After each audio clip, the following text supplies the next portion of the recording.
They've been going on for decades. Nobody has figured out a way to remedy those things. But the point of it is that we're spending more money than anybody else and not getting very much. So you say, by what measure are we failing? I would say our educational system is failing.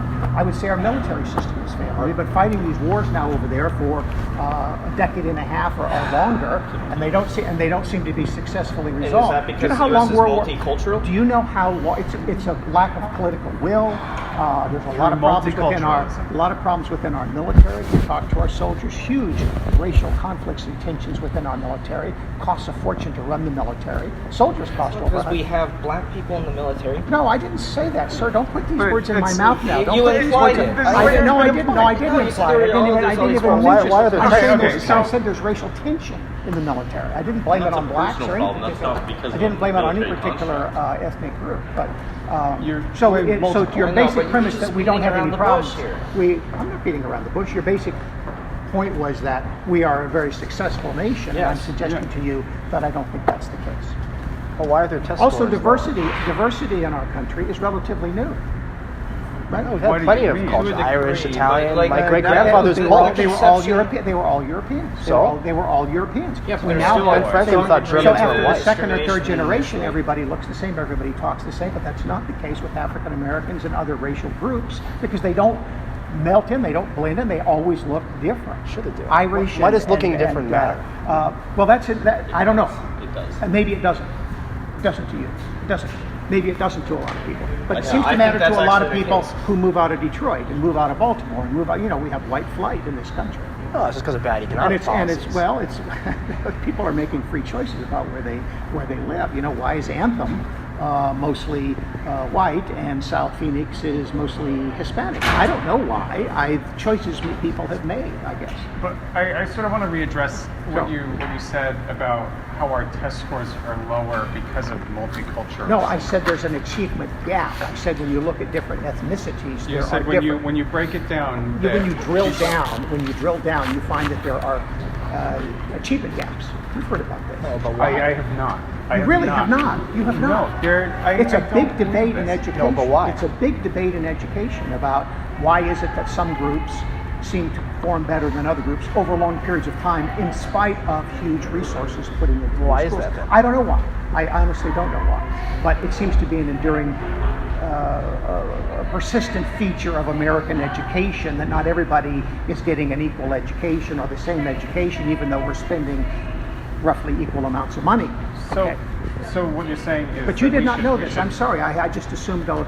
I'm in the Department of Education, and I'm getting my master's degree. So I'm assuming that. You don't need to flash your hold on, credentials. hold on. No, I'm just suggesting this is why I'm paying attention to these things. I am and maybe very assuming aware. that other people So know more. okay, so taking your premise here, clearly the U.S. So your proposal, from what I can, is just to kind of cap off immigration and Slow it down. Slow it down.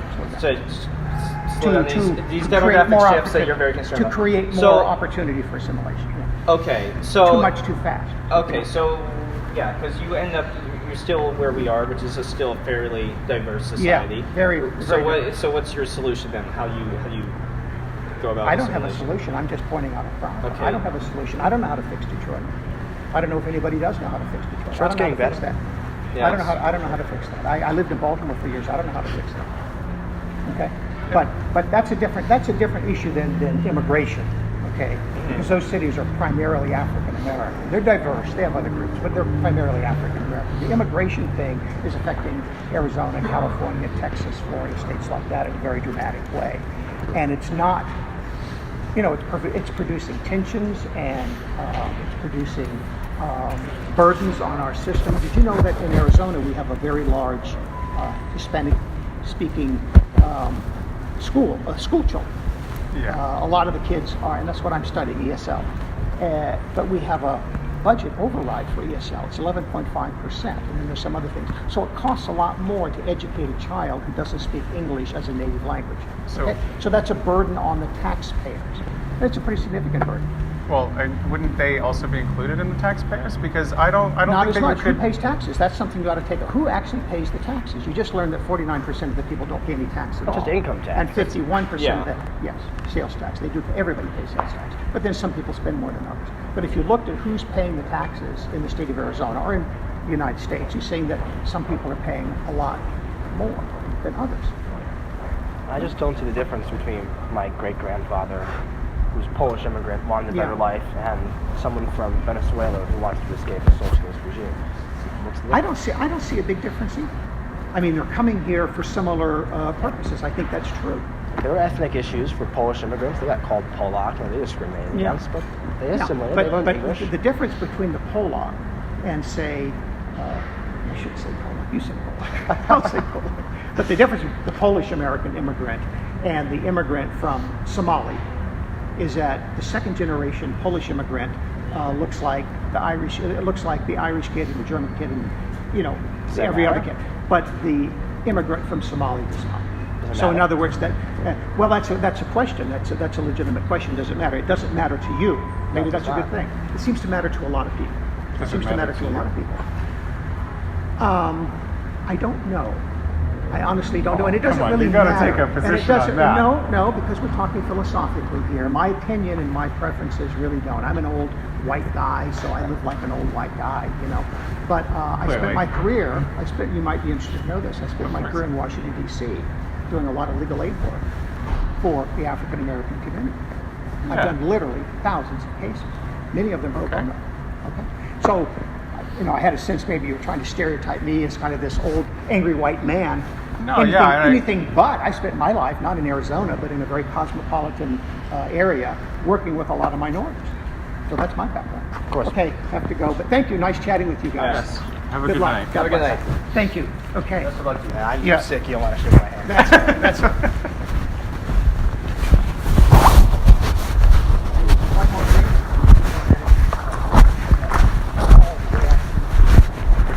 Let me see. Is there like a mall area? Yeah. The mall is. Is that the mall right there? Yeah, that's out there. The way I came in, this is the blue. Yeah, this is a big blue court hall. And so basically what I'm looking for is either, I want to get back to university. University is this way. So this go, all right, Yeah, so just go to take the end that. here and then. Yeah. Thank you very much.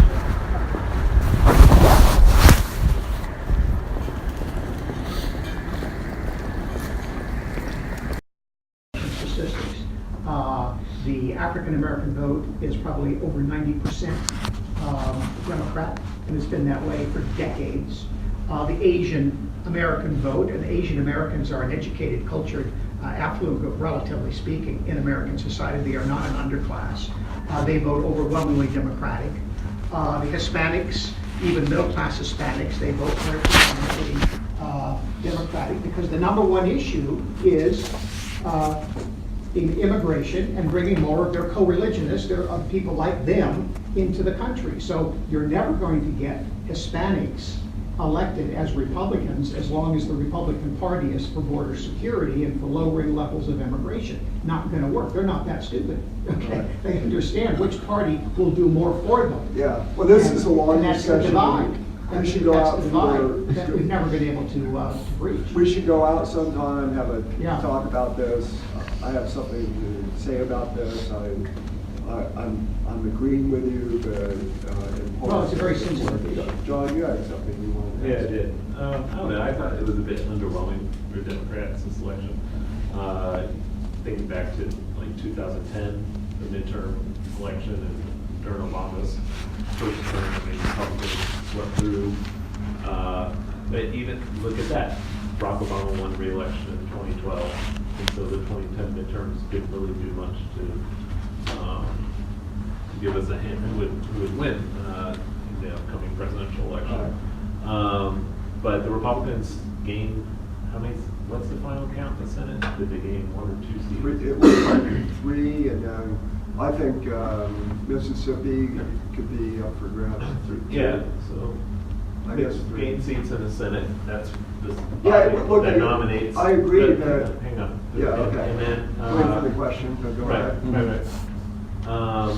And the GOP House wasn't, as you pointed out, didn't do anything anyway on immigration, healthcare, pretty much sitting on the sidelines. So I just don't think this was the big victory that people were hoping for. And then the last observation, then I'll stop talking.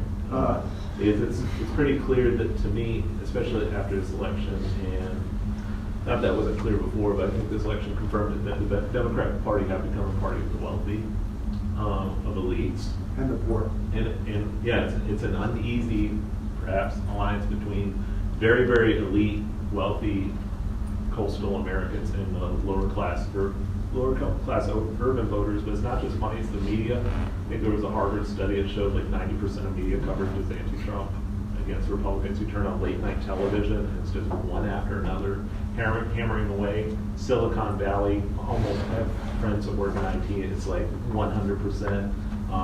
Consensus on the side of the left, and so there's just so many institutional, not to mention universities, so many institutional challenges here. I mean it's actually amazing Republicans do as well as they do, considering all the obstacles that are there. Anyway.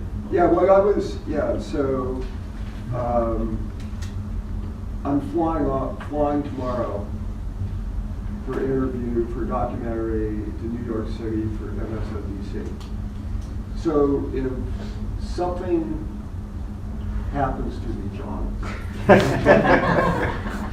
we want you to raise money for us by asking questions.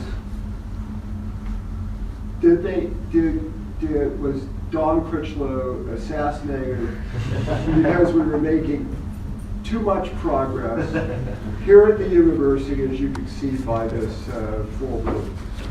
So anyway, that's your task. I'll take it on. But when I was raising, I don't think it was a clear-cut victory for others. So I wanted to smell.